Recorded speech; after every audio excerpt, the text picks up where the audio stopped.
Bueno, pues vámonos con un relato de la historia, ¿no? Aquí vemos en pantalla una litografía de Karl Nebel eh, de la ocupación de Estados Unidos ahí en Ciudad de México, Zócalo, ¿no? Palacio Nacional, actual residencia del Ejecutivo, y la Catedral Metropolitana a la izquierda, ¿no? De hecho, vemos aquí, si nos vamos un poquito más acá, vemos la famosa Piedra del Sol, ¿no? Este, eh, por acá estaba, aquí al costado de la Catedral Metropolitana, ahí estaba la Piedra del Sol. Se dice que los norteamericanos cuando llegaron impactaron algunas balas en la Piedra del Sol y por eso tiene unos huecos. Eso, bueno, es algo es uno de los relatos de la historia. Lo que sí podemos ver es el daño que ha tenido por el paso del tiempo. La encontramos ahora en el Museo de Antropología, ¿no? Museo Nacional de Antropología, pero si estaba en el tiempo de la invasión norteamericana, estaba a un costado de la Catedral Metropolitana, ¿no? Y aquí vemos al general Scott llegando a, a Zócalo, o también conocida como Plaza de la Constitución. Arrancamos con este relato de la historia. Eh, Era el año 1847. Este es, por cierto, un artículo de Víctor Orozco. Año decisivo entre la guerra México-Estados Unidos, pues se libraron batallas determinantes que culminaron con la rendición ante las armas norteamericanas. Tan solo un año después, el 2 de febrero de 1848. Un año convulso para todo el mundo, ¿no? Porque hubo una serie de revoluciones sociales en Europa, eh, que se considera un antecedente de lo que vendría después con la Primera Guerra Mundial, ¿no?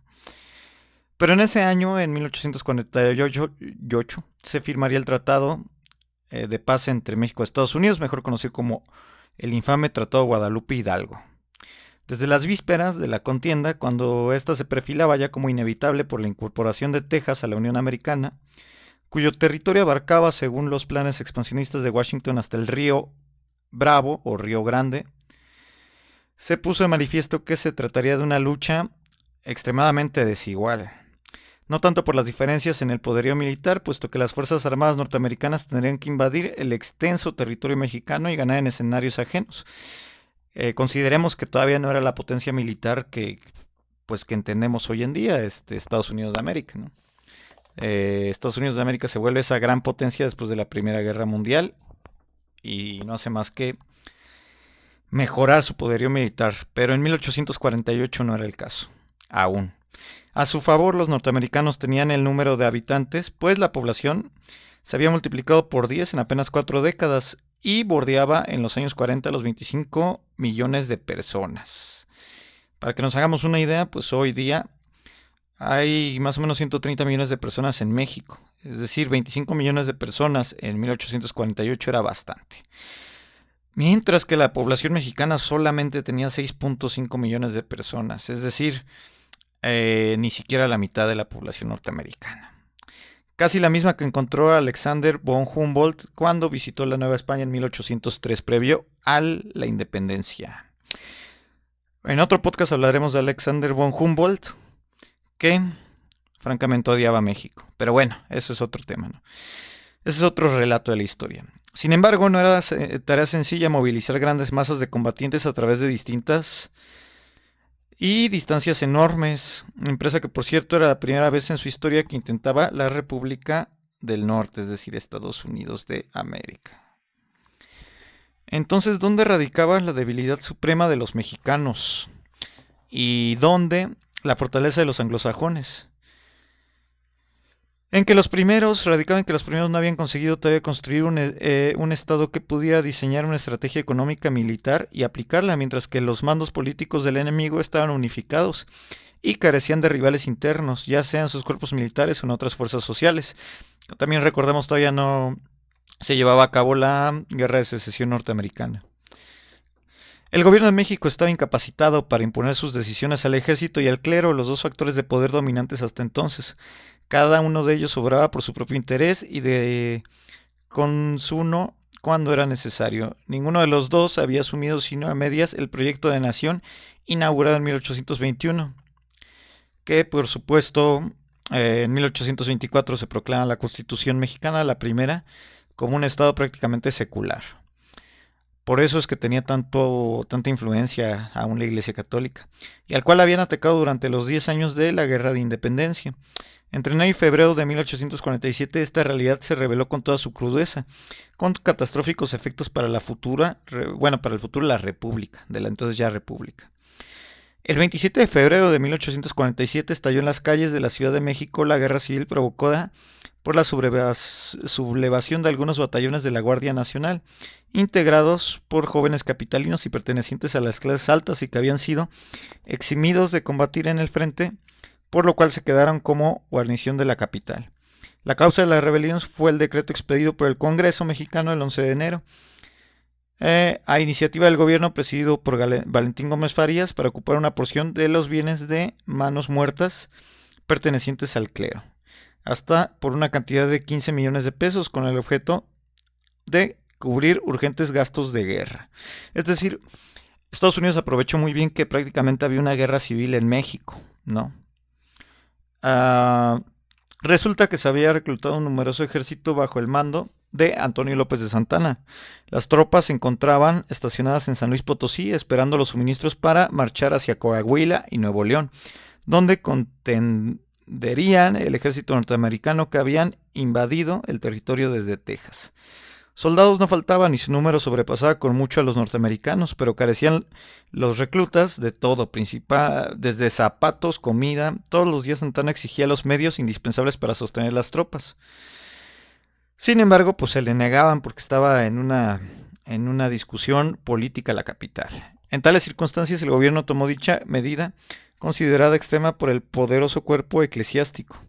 Apenas fue promulgado el decreto, el clero comenzó una furiosa campaña contra el gobierno, acusándolo de querer suprimir la religión católica.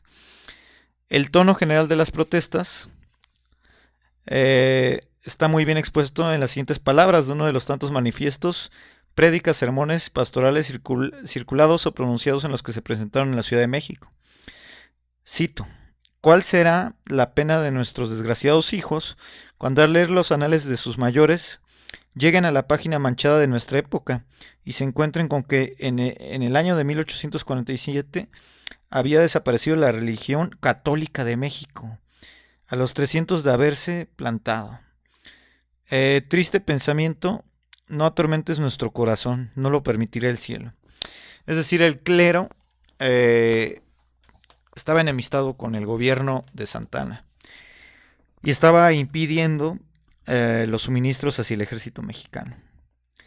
De las amenazas de excomunión dirigidas a tanto a funcionarios responsables de ejecutar las nuevas leyes como las posibles adquirientes de bienes del clero, se pasó muy pronto a la acción y los llamados polcos, una versión sobre el origen del apodo, alude a la supuesta afición a bailar la polka. Sin embargo, no faltaron los que asociaron el apellido del entonces presidente norteamericano, James Polk. Coincidencia, ¿no? Se rebelaron bajo un plan político que sustancialmente tenía 3 demandas: destitución de Valentín Gómez Farías, reconocimiento de Santana como presidente y por supuesto la derogación de los decretos de ocupación de bienes eclesiásticos. Uno de los efectos inmediatos de la sonada fue distraer las escasas tropas del gobierno y evitar el traslado de otras a Veracruz, puerto que a pesar de su importancia estratégica fue dejando indefenso ante los embates norteamericanos. Entre tanto, el ejército acantonado en San Luis Potosí había enrumbado hacia el norte, atravesando el desierto con sus soldados descalzos y harapientos. Aún así, estos soldados campesinos se batieron a muerte en la Angostura, cerca de Saltillo, en Coahuila, en una batalla que estuvo a punto de frustrar la invasión estadounidense entre el 22 y 23 de febrero de 1847. Fíjense qué interesante. Pese a ser una guerra desigual, estaba muy cerca de frustrarse, al menos el frente del norte. En contraste, una semana después abundaría la comida y el dinero en los cuarteles de los polcos. El daño causado por la insurrección ya estaba hecho y fue irreversible. Sin embargo, el golpe mayor a la quebrantada nación mexicana quizá fue el psicológico. Los resentimientos abundaron, sobre todo provenientes de los escenarios bélicos como Chihuahua y Veracruz, plazas que cayeron entre febrero y marzo.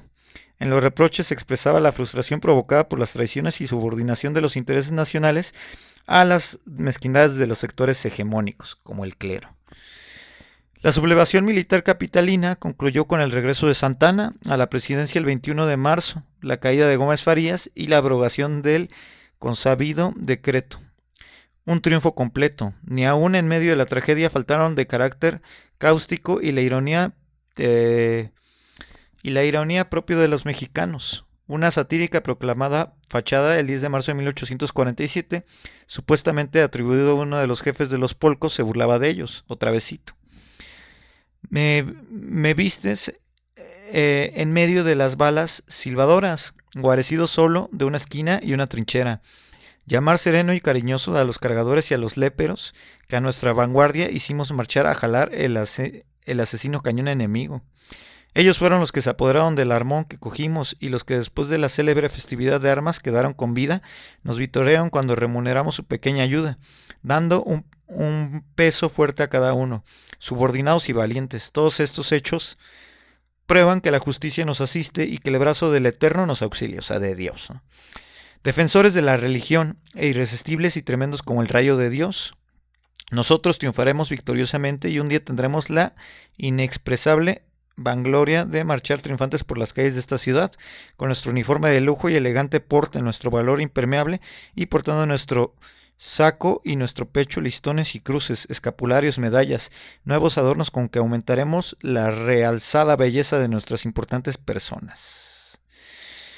Mis súbditos, las hermosas desde sus balcones, nos contemplarán embelesadas y nos arrojarán amorosas coronas de flores inmarcesibles y olorosas. Polcos, viva la religión, viva el batallón Victoria, vivan toditos los pronunciados y los lustres jefes, muera el obstinado Farías.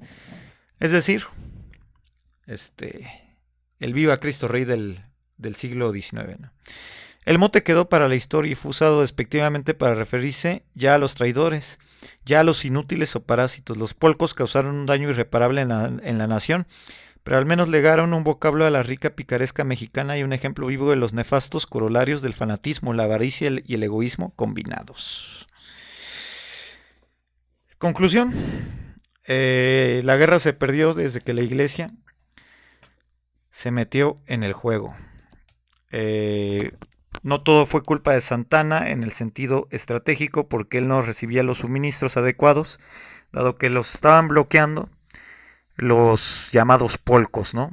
Con el objetivo de que renunciara Valentín Gómez Farías. Entonces queda como anillo al dedo la Catedral Metropolitana enfrente de las tropas norteamericanas, ¿no?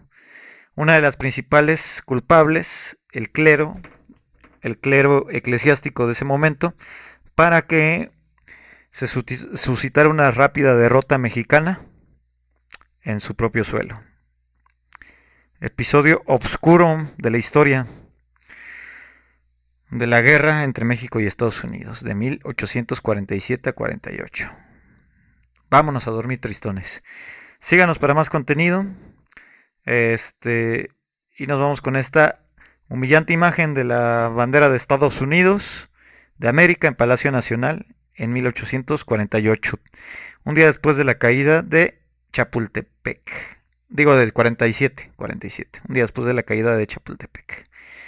Imagínense, ahí actualmente vive el presidenta. Y ellos colgaron su bandera, bajaron la mexicana y pusieron la norteamericana. Bueno, hasta aquí lo dejamos. Síganos para más relatos de la historia. Y ni modo, buenas y amargas noches.